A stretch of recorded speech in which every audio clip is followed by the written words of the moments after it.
Productions of two intimate, intensely personal shows opened last weekend in Sonoma County. One, a new play having its West Coast premiere. The other, an oft-produced Pulitzer winner from 2001. Let's start there. David Auburn's Proof is a crafty, poetic tale told with 4 actors covering a period of several days following the death of a famous mathematician, Robert, as his daughters Catherine and Claire each grapple with his passing in very different ways. In the studio at 6th Street Playhouse, director David Lear has created a lovely, satisfyingly grounded interpretation of the play, transforming the studio into the believably shabby back porch and leaf-strewn backyard of Robert's house in Chicago.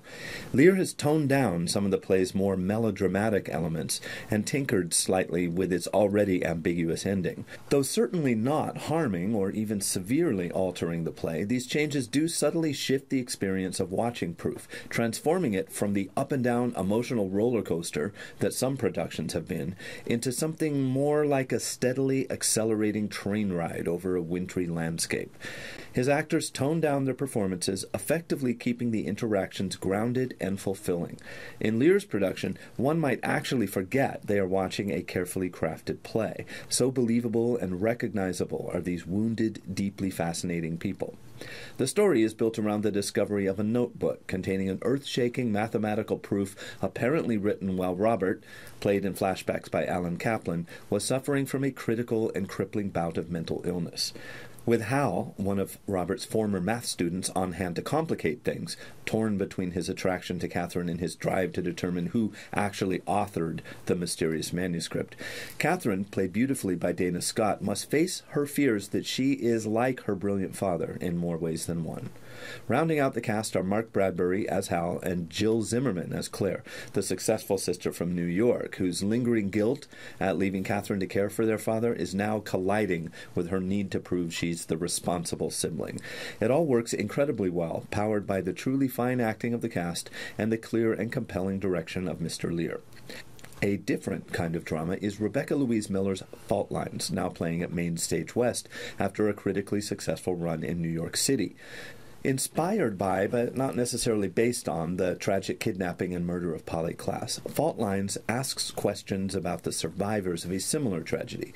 20 years after their friend Nina was abducted from a slumber party, 3 long-estranged friends, played by Laura Lowry, Rebecca Celeste, and Ilana Nurnberger, gather together in an attempt to find some sense of closure.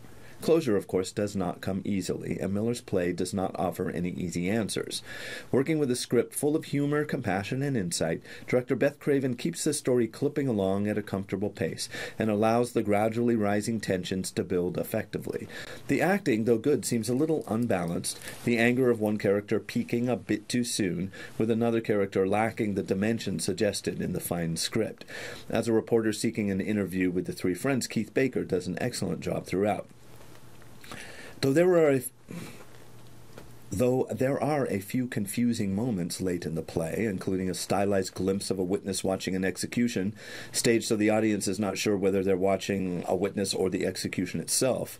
Those do add some bumps to the final moments, but on the whole, Fault Lines is a truly moving and thought-provoking piece of theater, rich with ideas and honest emotion.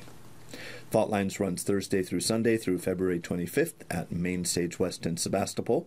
Info can be found at mainstagewest.com. Proof runs through February 26th at the studio at the 6th Street Playhouse. Visit 6thstreetplayhouse.com for details there.